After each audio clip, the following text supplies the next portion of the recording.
Welcome to the 39th episode of Tokenizing Everything, a weekly interview series with thought leaders in the blockchain industry. Today's guest is German Ramirez, co-founder and chief relevance officer at the Relevance House. Before we begin, I have to mention that all opinions are solely personal and do not reflect the opinion of Amazing Blocks or any other involved parties. So it's a pleasure to have you here today. How are you? Excellent. Good to be here. Thank you so much for having me, Nicolas. Yeah, I mean, it's a pleasure. I think we've definitely chosen an interesting topic today, right? Why blockchain is relevant. There's a lot we can address in this, so it's going to be an exciting episode. Before we really dive into the topics at hand, let's start with you giving a brief introduction of yourself. Mm-hmm. Sure, thank you. Well, my name is German Ramirez, born and grown in Spain. My background is basically 25 years of brand marketing, communications, and business development in what I call the intersection between technology and humanity. So 25 years ago, I started with internet and e-commerce, which evolved then over time into mobile, social media, and basically always with a passion for emerging technologies. 2013, I dived into the blockchain space. I co-founded one of the first blockchain startups in Switzerland back in the day, in the field of payments, remittances, which was a little too early for its time. But ever since, I got the passion of the blockchain space and have been loyal to this space pretty much since 2013. And currently, I am the co-founder and chief relevance officer of the Relevance House, which is a leading provider of branding, marketing, communication services for the blockchain and emerging technology sectors. So that's in a nutshell.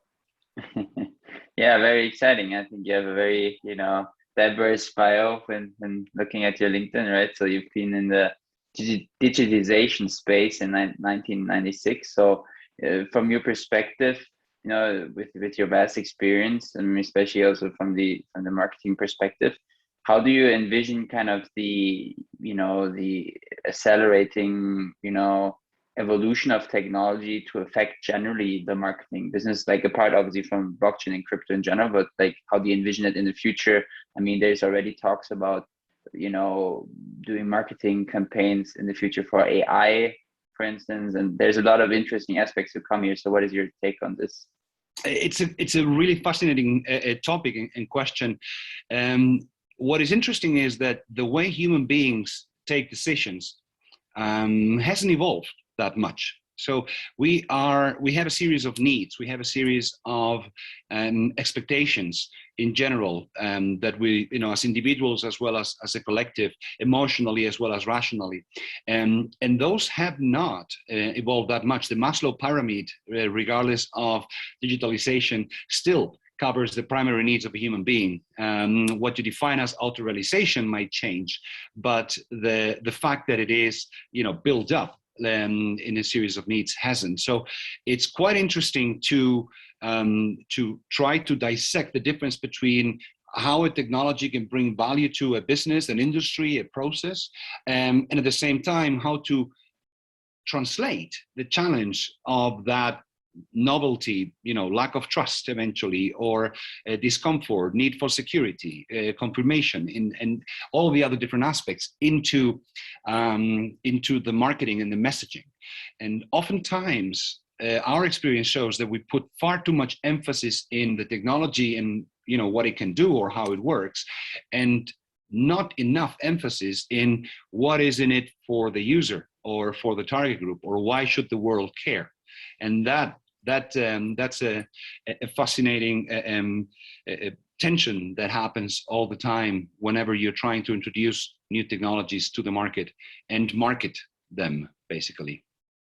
Yeah, definitely. I think there's definitely going to be a lot of developments in that area to happen. So you also mentioned that you were one of the first to actually found a startup focusing on blockchain in Switzerland, or the first, and so obviously that's a great achievement. And so you've been in this space very early.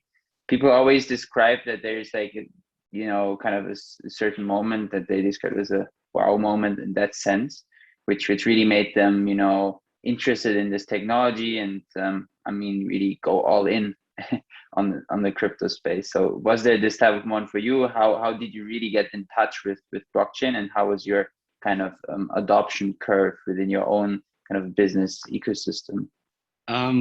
Yes, it was. My aha or wow moment was when discussing with my co-founder of that first blockchain company, when I understood that you could basically transact peer-to-peer on a global scale within minutes and for fractions of the cost that it would take today. So I've been always a believer, which is what brought me into the fascination of the digital space, for peer-to-peer relationships, for empowerment, for the ability of technology to empower humanity and society and the economy.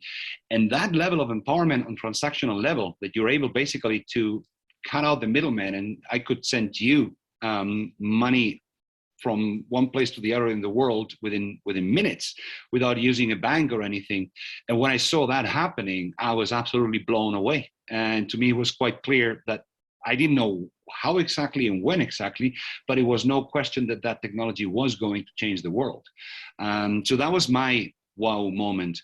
Now, back in the day, though, the single biggest challenge in 2013, 2014, when we started trying to raise capital for a startup to operate, was actually the fact that you only had kind of Silk Road, you had Mt. Gox, of which we, by the way, also personally suffered during our first startup.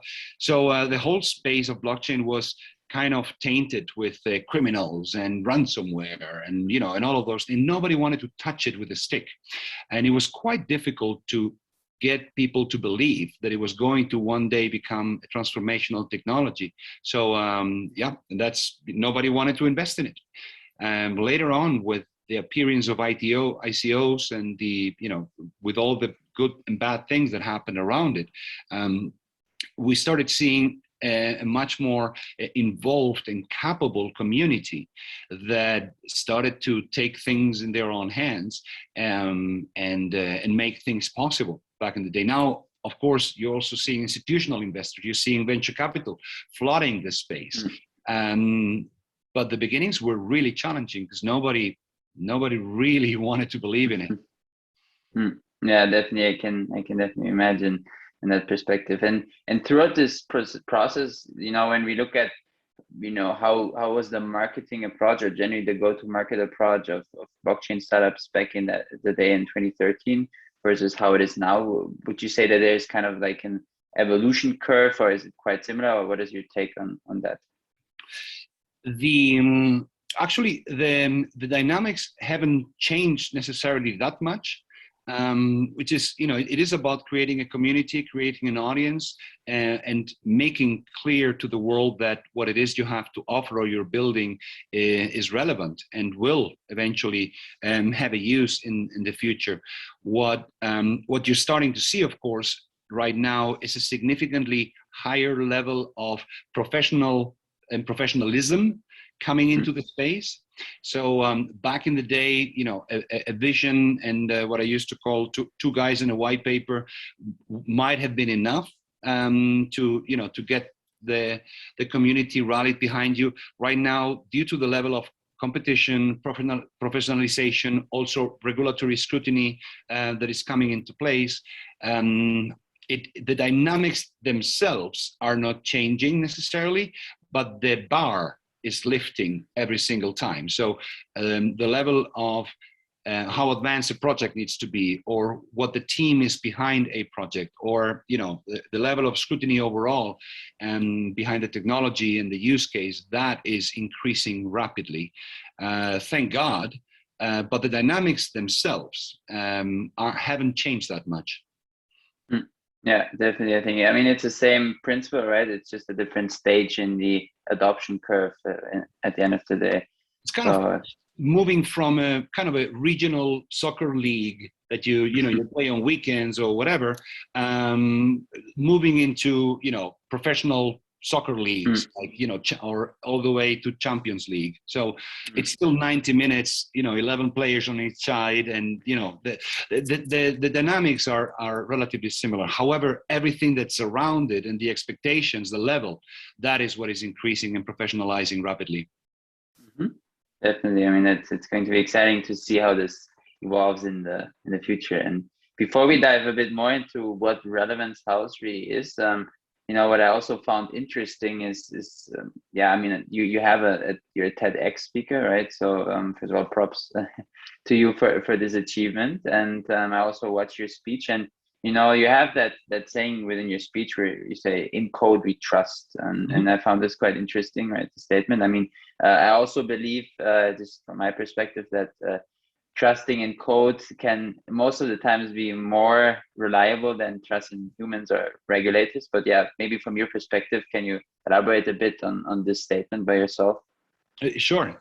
I mean, in code we trust has on the one side to do with trust itself, and the fact that we have in the blockchain space, we have an immutable ledger, and we have one transparent, unique set of truth that's visible to everyone, and that's one of the areas that make the blockchain space, or a lot of people have called it the trust protocol before, and that is one aspect of it. The second aspect to your point has to do with lack of trust that we are experiencing overall in middlemen, in banks, in regulators, in governments, and so on. If we study the progression of overall trust, there is a company called that they have a study they call the trust barometer, and every year they bring out how is the trust in different institutions evolving. And on a macro level, what we are observing, and this is not blockchain specific, we've been observing it for decades now, is an overall global ongoing erosion of trust in institutions. So we are losing trust in government, in banks, in organizations of all sorts, and replacing that with code is a logical way of disintermediating on the one side, but still ensuring that there is trust between parties that are transacting with each other.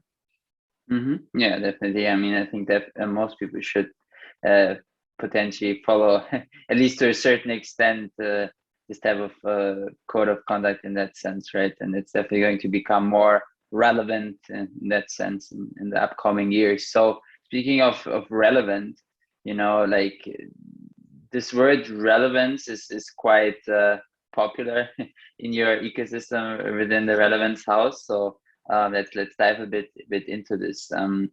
Potentially as a starting question, like where does this branding focus on the word relevance come from, and what is kind of the intention behind it? Sure. It comes actually from two different directions. On the one side, overall, the field of marketing and communications, advertising, in the broader sense, we are being bombarded. And again, this is not specific to the blockchain space. We are being bombarded as human beings with advertising messages on a daily basis.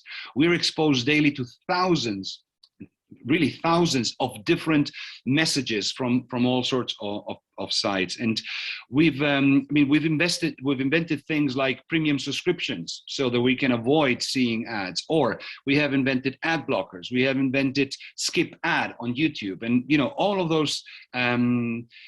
those different tools or mechanics that actually indicate that people are just tired of being bombarded with different advertising messages. Something we've been saying for a long time is that even paid media needs to be earned. So just buying attention of someone and exposing them to a message isn't going to be enough for you to be commercially successful. Rather than, people need to see it, people need to believe it, but people also need to want it. And that's where the combination of those three different aspects is what basically builds relevant. So relevance coming from the communications or branding, marketing perspective, the word relevance is the summary of visibility, credibility, and value that actually give anyone a reason to even care. And traditional marketing, the way we know it, I personally believe is dead. I actually believe it should be prohibited because it's an insult to most people's intelligence. So making sure not only that you get people's attention, but actually that whatever it is you have to say is relevant for them, because otherwise there is not going to be an impact. So that's one area where this comes from and has a strong root in the reason why we are referring to it as relevance marketing. The second has to do with the fascination for technology that we've been experiencing in the blockchain world. I remember very well we're talking about 2017-ish when that first hype of blockchain and tokens and so on started really bubbling everywhere. That you used to have every single week, you used to be on one different event and this is obviously pre-COVID, right? You met with people in conferences and events and summits and what have you. And you used to run into founders and entrepreneurs who's like, we got this thing, it's like Airbnb, but on the blockchain. It's like, okay, so what is wrong with Airbnb? Well, but it's on the blockchain. Okay, so how are you better or cheaper or faster, or what problem do you solve, right? Or in other words, why would I give a shit? Right? Well, it's on the blockchain. It's like, yeah, you're not getting me, right? Because the fact that something is possible doesn't mean that it is meaningful, right? And that it makes sense.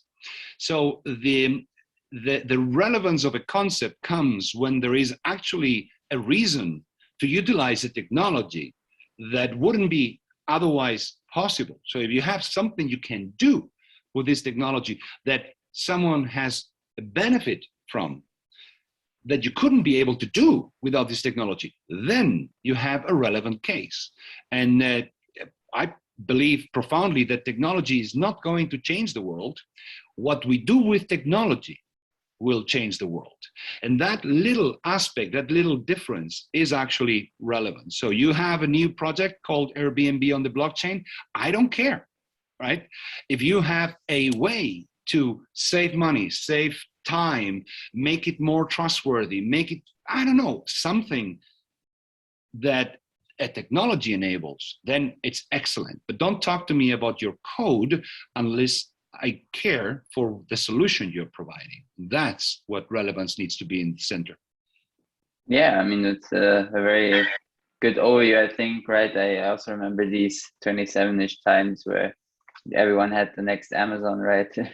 It was a fun time and probably also quite fruitful for everyone in the industry, but still it was a bit crazy these times. And I think especially there we really saw the need of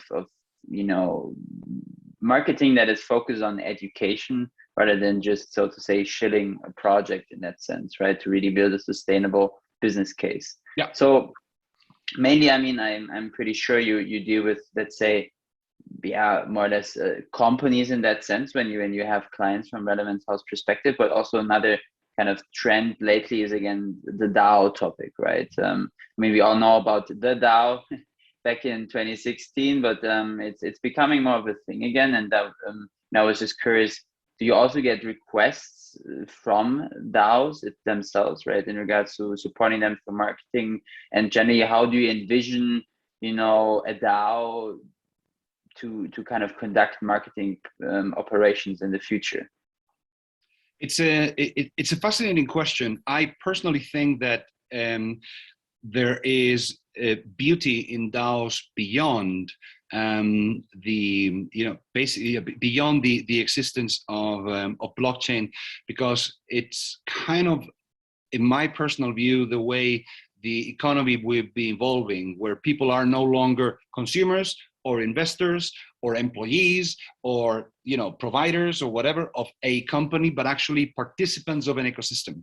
And that in itself is tremendously beautiful.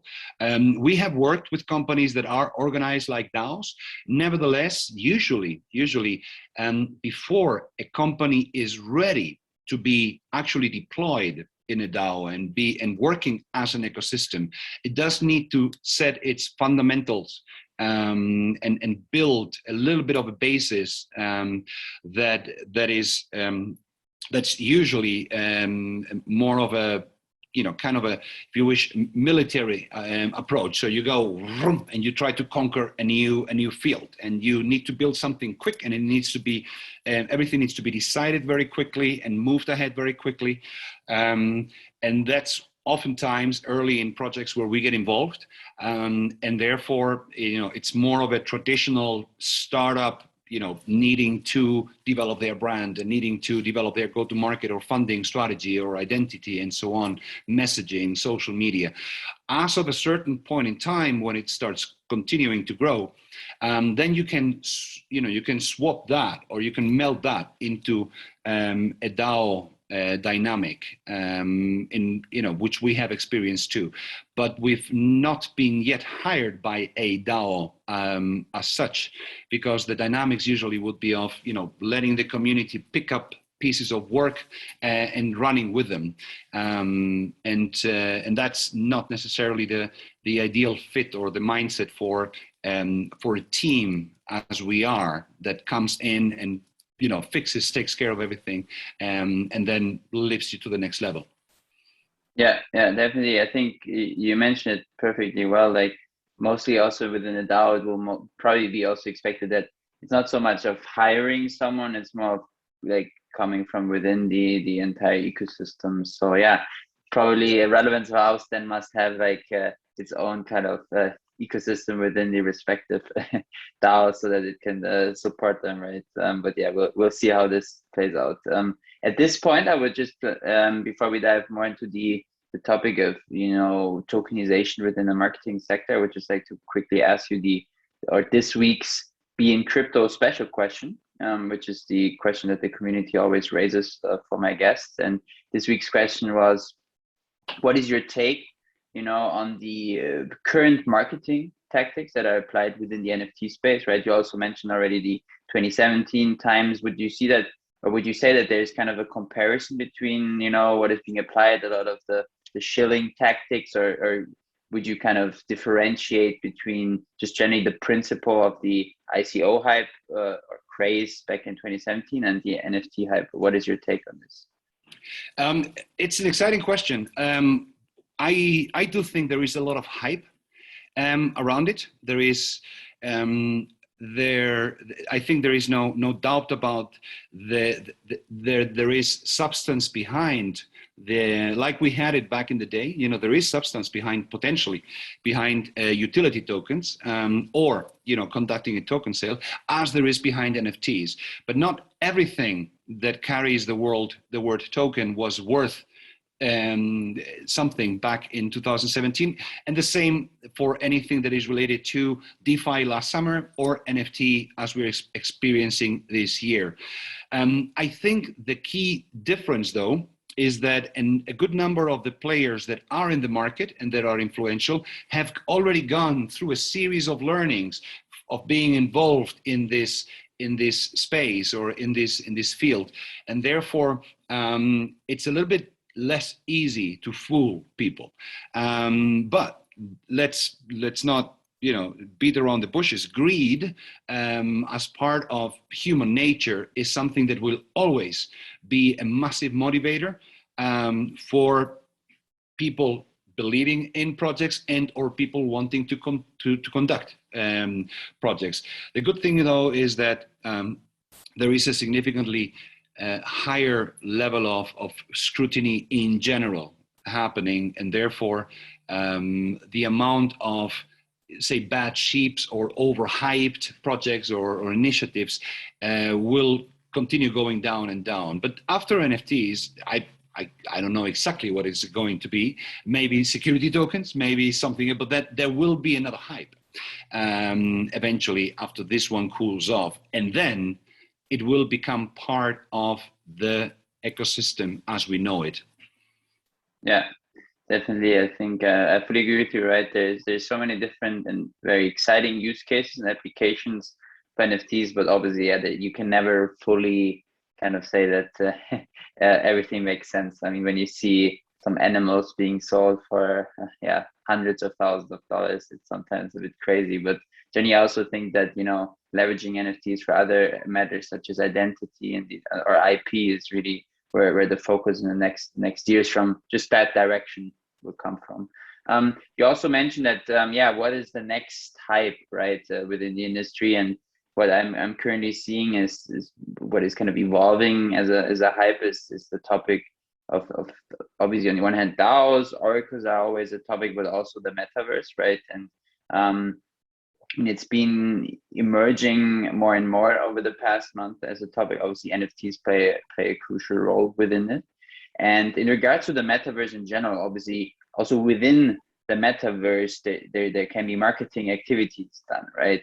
So have you already thought about how the future of marketing within the metaverse looks like, and if so, what is your take on it? I mean, obviously, it will also and can be like a very much profitable business to advertise, for instance, on top of lands within the metaverse, which are near populated areas. So what is your take on the future of this? There is, I mean, there are different levels of wrapping my head around that question. On the one side,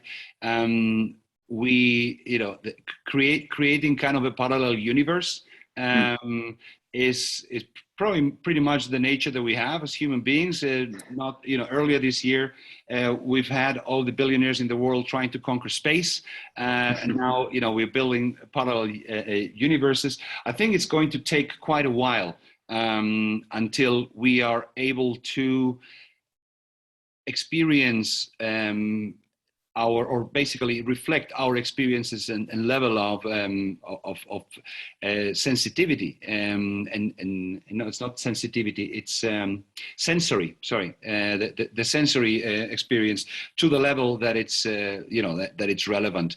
But yes, we will. There's never been. I'm surprised that we don't have right next to the American flag on the moon a poster of Coca-Cola. So it's pretty much in our nature to try, and wherever we can go, we brand things and we put marketing forward on them. We've experienced back in the day already. I don't know if you remember Second Life. I was deeply involved and immersed in Second Life. I built the first virtual winery in the world in Second Life.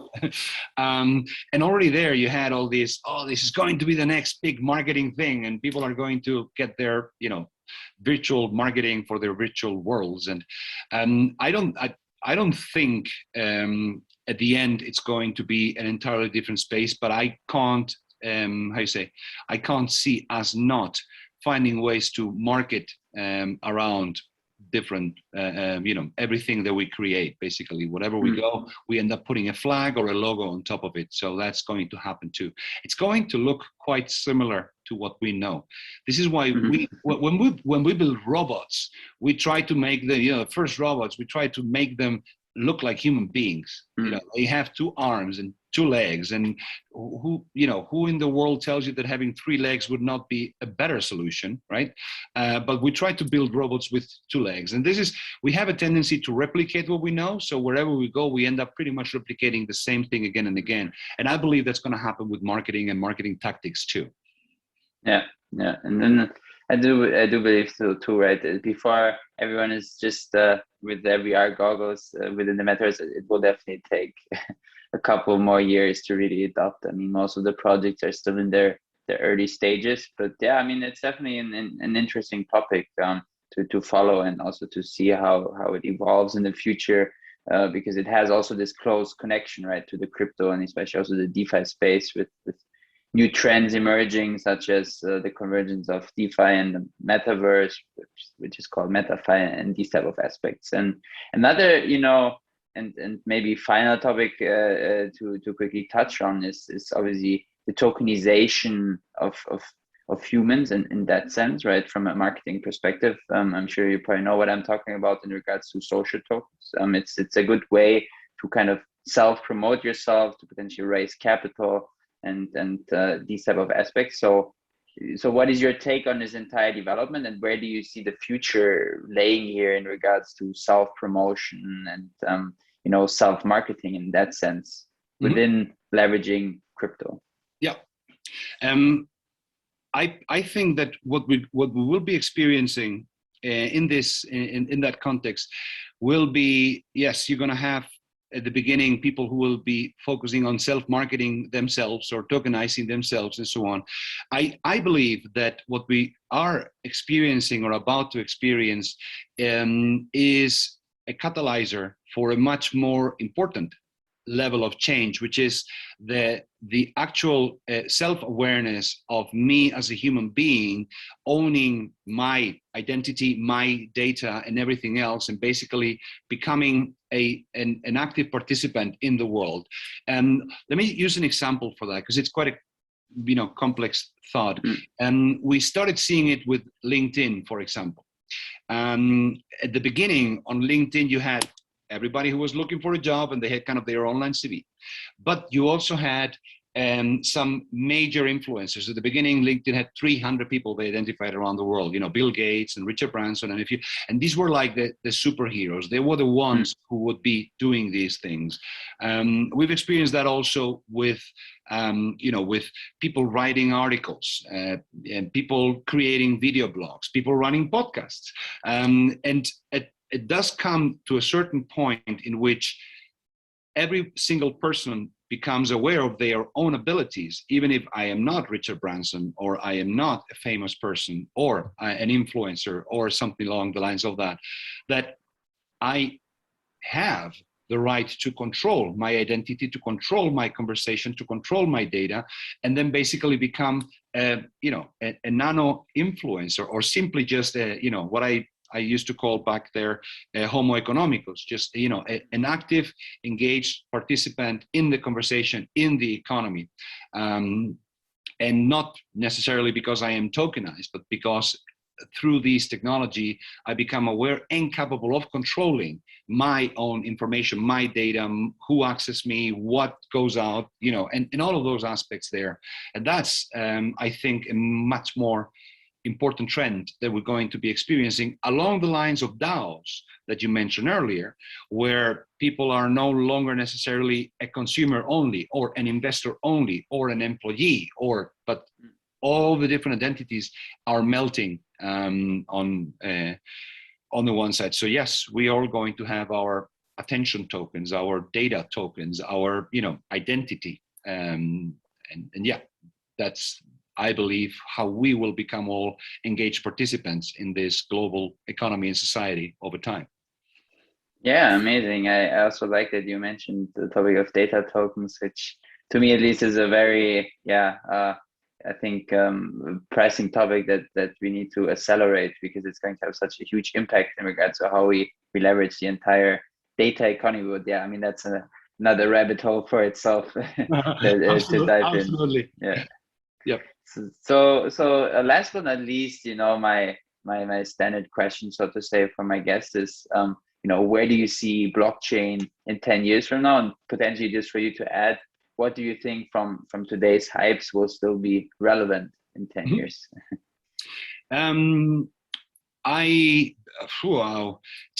years. Well, I do have a tendency, humanity, but I'm terrible at it, tend to have a tendency to maybe get the direction right, but the timing wrong. Right. So 10 years is far enough into the future that you can start getting really hyped about how far changes will happen. But it isn't really that much time if you think about it. So what will prevail? I think, first of all, that the existing economy, what we call traditional economy, and the blockchain economy will end up melting pretty much together. So similar to what we experience in online and offline. And right now, a lot of people go like, what do you mean by offline, right? So that those two areas are melting. I think we're going to see that with traditional finance as well as crypto or blockchain and powered finance. So it's going to melt together on the one side. And on the other side, in my personal view, don't know if 10 years will be enough, but I see the rise of what I call the supersumer, which is, it's not a consumer or an investor, but it's basically that entity that is participating on different projects and being rewarded by them. And, DeFi will be, in my opinion, a standard, which eventually might also apply to traditional finance, if you wish. At least the mechanics will apply, and that's how it all will be melting. But identity, data sovereignty, and our own empowerment will be, in my view, the single biggest end goal of all of it. And traditional and crypto finance will probably melt into finance as we know it. By that time, will cash and traditional currencies be dead, and will governments have their own CBDCs, or will be, or will there be a competition between private or cryptocurrencies and traditional currencies still ongoing? That's a little too early to say whether 2 years is going to be enough, but that's going to probably be the next ultra battle. Are we all one big collective global DAO in a way, or do we end up just applying this technology to existing cases we have on Earth right now? My bet and hopes are for the first. Yeah, I definitely would sign that as well. So thanks so much, Herman, for the amazing interview. It's been really a pleasure to get that insight from you, right, and the in-depth knowledge you have on the marketing industry. So yeah, I mean, thanks so much for being on the show, and hope to speak to you soon again. Thank you. Gracias. Thank you for having me, Nicolas. Yeah, if you need anything, you know where to find me. Definitely will do. And to our listeners, as always, it's been a pleasure. Thanks so much for being on the show. If you have any questions in regards to marketing within the crypto blockchain industry, I'm sure you can always reach out to Herman and his team at Relevance House. And generally, if you have any other crypto tokenization and blockchain related topics, you can always reach out to me and generally the team at Amazing Blocks. Thank you so much, guys, and see you soon.